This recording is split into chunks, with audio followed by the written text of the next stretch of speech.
السلام علیکم ورحمۃ اللہ تعالی وبرکاتہ۔ الحمد للہ الحنان المنان الذي خلق الانسان وعلمه البیان والصلاة والسلام علی رسولہ سید الانس والجان وعلی آلہ واصحابہ ذوی الخیر والاحسان، اما بعد فاعوذ باللہ من الشیطان الرجیم، بسم اللہ الرحمن الرحیم۔ انا انزلناہ فی لیلۃ القدر وما ادراک ما لیلۃ القدر لیلۃ القدر خیر من الف شہر تنزل الملائکۃ والروح فیہا بإذن ربہم من کل امر سلام ہی حتی مطلع الفجر، صدق اللہ مولانا العظیم۔ بارگاہ رسالت مآب صلی اللہ تعالیٰ علیہ وسلم میں درود پاک کا ہدیہ پیش کریں۔ اللہم صلی علی سیدنا و مولانا محمد معدن الجود والکرم وآلہ واصحابہ الکرام وابنہ الکریم وبارک وسلم صلاۃ دائمۃ سرمدا ابدا۔ عزیزان گرامی وقار، آج کی یہ شب احادیث رسول صلی اللہ تعالیٰ علیہ وسلم کے مطابق ممکنہ لیلۃ القدر میں سے ہے۔ حضور اکرم صلی اللہ تعالیٰ علیہ وسلم کے فرمان عالی شان میں یہ ملتا ہے کہ شب قدر کو رمضان کی آخری طاق راتوں میں تلاش کرو، 21، 23، 25، 27 اور 29۔ اور اکثر فقہائے کرام، اولیاء کاملین اور بزرگوں کا رجحان لیلۃ القدر کے متعلق اس رات ہی کی طرف گیا ہے، وہ 27ویں شب ہی ہو سکتی ہے، زیادہ غالب گمان یہ ہے۔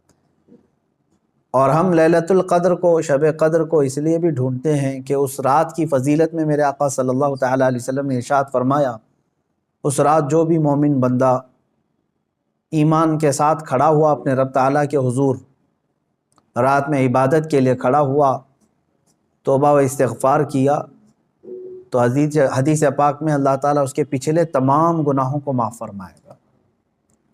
اس لیے لیلۃ القدر کی جستجو میں ہر مومن رہتا ہے کہ اس رات کو اگر اللہ تبارک و تعالیٰ نے معاف کرنا ہے، اس میں میرا بھی نام شامل ہو جائے تو پچھلے سابقہ تمام گناہ معاف کر دیے جائیں گے۔ اللہ تبارک و تعالیٰ ہمیں لیلۃ القدر کی برکتیں عطا فرمائے اور سابقہ خطاؤں اور گناہوں کو مولا معاف فرمائے۔ میں تمام مومنین سے یہی کہوں گا کہ یہ رات جس کے متعلق قرآن کہتا ہے لیلۃ القدر خیر من الف شہر، یہ ایک شب قدر جو ہے، ایک لیلۃ القدر، ایک رات 1000 مہینوں سے افضل ہے۔ 1000 مہینوں سے افضل ہے۔ 1000 مہینے کئی سالوں میں ہو جائیں گے۔ جب آپ اس کو ترتیب دیں گے 1000 مہینے تو کتنے سال بن جائیں گے؟ تو یہ اتنے سالوں سے بہتر ایک رات ہے۔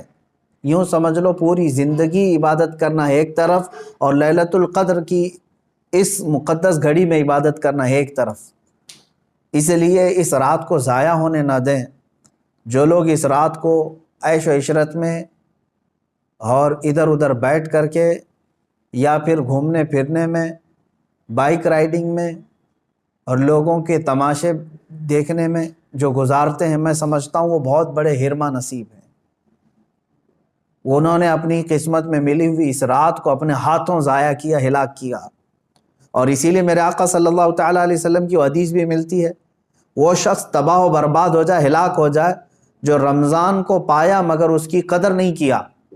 اب حضور پاک صلی اللہ تعالیٰ علیہ وسلم نے اس کے لیے دعائے ہلاکت فرمائی ہے، تو ایسا بندہ تو ہلاک ہونا ہی ہے، ایسے کو تو برباد ہونا ہی ہے جو رمضان پایا لیکن اس کی قدر نہیں کر سکا۔ تو میرے عزیزو، میں تمام نوجوانوں سے یہی کہوں گا، تمہارے لیے کھیلنے کودنے اور دوسرے کاموں کے لیے اور بھی بہت سارے اوقات ہیں، لیکن اس پاکیزہ وقت کو اس طرح ضائع نہ کرو۔ اور جو دیکھنے میں ملتا ہے، اس رات کو لوگ دوست احباب کے ساتھ نکل پڑتے ہیں، چلو عیش و عشرت کرنا ہے، کچھ گھومنا ہے پھرنا ہے، لوگوں کو پریشان کرنا ہے۔ اب تو حالات لاک ڈاؤن کے ہیں، باہر اگرچہ جانے نہ ملے مگر اپنے نوجوان بچے اپنے ہی محلے میں لوگوں کو، پولیس کو پریشان کرنے کے لیے نکلتے ہیں۔ تو کیا یہ رات اس طرح کے عیاشیوں کے لیے آتی ہے؟ کیا تم اس کو اوروں کی طرح، غیروں کی طرح سمجھتے ہو کہ انٹرٹینمنٹ کی ایک رات ہے، دوسروں کے تہواروں کی طرح رقص کرنا، ناچنا، شراب پینا، معاذ اللہ؟ یہ وہ رات ہے جو تمہارے سابقہ گناہوں کو معاف کرنے کی بشارت لے کر کے آ رہی ہے، تم اس کی طرف توجہ نہیں دیتے۔ تو پھر ایک بات یہ بھی یاد رکھ لو، تم میں سے کسی کو یہ بات خبر نہیں ہے، کسی کو معلوم نہیں ہے کہ اگلا رمضان تمہاری زندگی میں آئے گا کہ نہیں آئے گا، نہیں معلوم ہے۔ یہاں تو لاشیں اس طرح سے دیکھنے کو مل رہی ہیں، روزانہ موت کی خبریں اس طرح عام ہو چکی ہیں۔ تو آپ اندازہ کرو کہ اگر آپ کو اللہ تعالیٰ نے یہ رات عطا کیا ہے تو یہی سوچ کر کے کہ آپ عبادت کرو کہ شاید میری زندگی کی آخری رات ہوگی، یہ لیلۃ القدر شاید میری زندگی میں دوبارہ نہیں ملے گی۔ جب یہ تصور تمہارے اندر آئے گا تو انشاءاللہ عبادت کا ایک ذوق بھی بڑھ جائے گا، لطف بھی آئے گا، اور اللہ تعالیٰ سے گڑ گڑا کر کے مانگو گے بھی۔ اس طرح سے مانگو کہ مولا اگر یہ میری زندگی کی آخری شب قدر ہے تو اس رات کو بخشے بغیر مجھے اپنی جگہ سے نہ اٹھا، میرا نام بخشے وہ میں شمار فرما۔ جیسے کہ حضور پاک صلی اللہ تعالیٰ علیہ وسلم مکہ مکرمہ حاضر ہوئے اور جب واپس ہونے لگے تو خانہ کعبہ کے پاس آپ نے یوں دعا فرمائی تھی کہ اللہ اگر یہ میری آخری زیارت ہے خانہ کعبہ کے پاس تو پھر یہاں سے مولا ہم سب کی مغفرت کے بغیر ہمیں باہر نہ فرما۔ تو اس طرح سے آپ اس رات کو بھی یہ سمجھ کر کے دعا کریں کہ اگر میری زندگی میں اور دوبارہ رمضان آنا نہیں ہے یا لیلۃ القدر آنے کا ہماری زندگی میں کوئی نصیبہ نہیں ہے تو مولا اس رات کو ہی ہمیں معاف فرما دے اور اس کے بعد والی زندگی کو کبیرہ اور صغیرہ گناہوں سے محفوظ فرما دے۔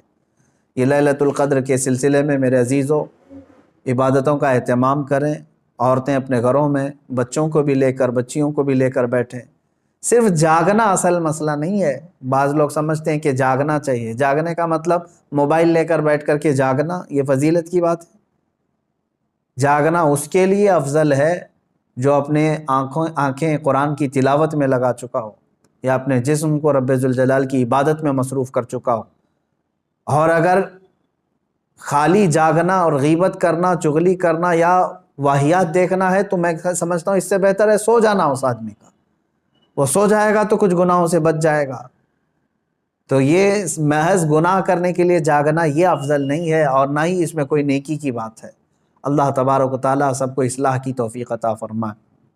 آج میں خصوصیت کے ساتھ اس لیلۃ القدر میں آپ تمام کے سامنے حاضر آیا ہوں ایک درد دل لے کر کہ فلسطین کے مسلمانوں کے ساتھ جو حالات آج پیش آ رہے ہیں یہ نئی بات تو نہیں ہے، پچھلے 70 سالوں سے وہ اس ظلم کو برداشت کر رہے ہیں، لیکن اب حد ہو گئی ہے مسلمانوں۔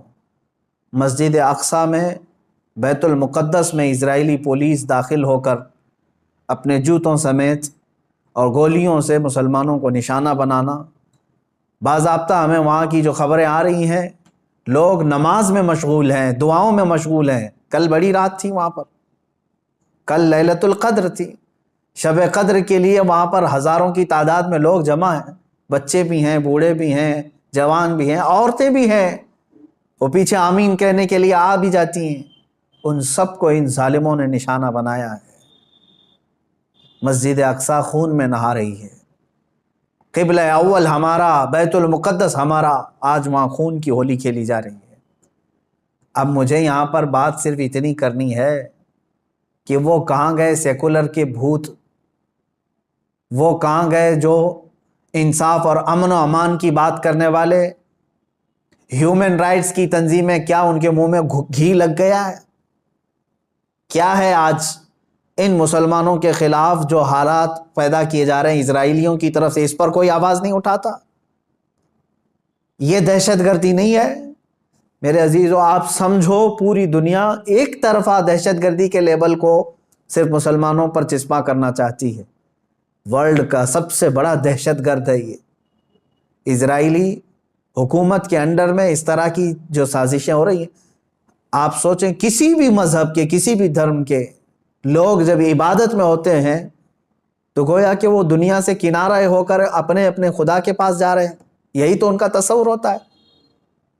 عبادتوں کے وقت کسی کو گولیوں کا نشانہ بنانا اور صفوں کو درہم برہم کرنا اور بچوں پر بھی گن تان لینا اور وہاں کے نوجوانوں کے سر پر جوتیاں رکھ کر کے کھڑے ہو جانا عورتوں کے دوپٹے کھینچ لینا، یہ ہے ایک چہرہ اسرائیل کا جس کو دنیا بتانا نہیں چاہتی، اور وہ سب حد پار کر کے بھی امن کے مسیحا ہیں اور دہشت گرد ہم ہیں۔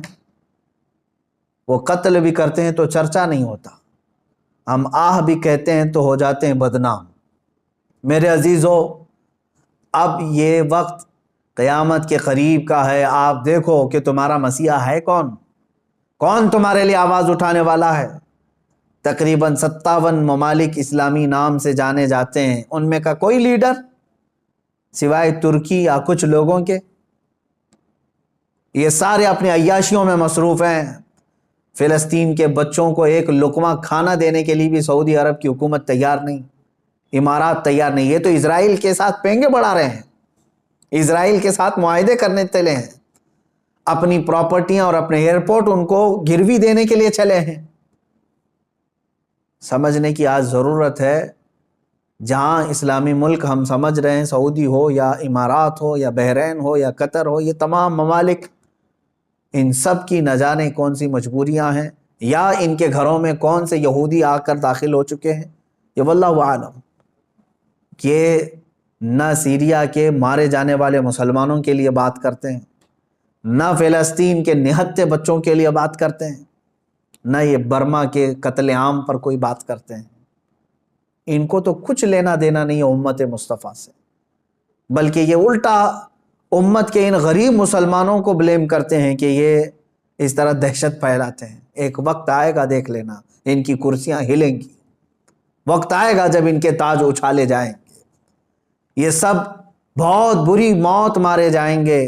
اس لیے کہ میں نے پڑھا ہے، کفر کی حکومت تو چل سکتی ہے لیکن ظلم کی حکومت نہیں چلے گی، ظلم زیادہ دن تک نہیں چلے گا، یہ صدائے بازگشت ہے، پلٹ کر کے واپس آنا ہے۔ آپ کو پتہ ہے، میں نے دیکھا ہے فلسطین کے بہت سارے لوگوں کو جن حالات میں وہ زندگی گزار رہے ہیں، اللہ کی پناہ، 35 سال 40 سال سے ان کی مارکیٹوں پر کرفیو لگی ہے۔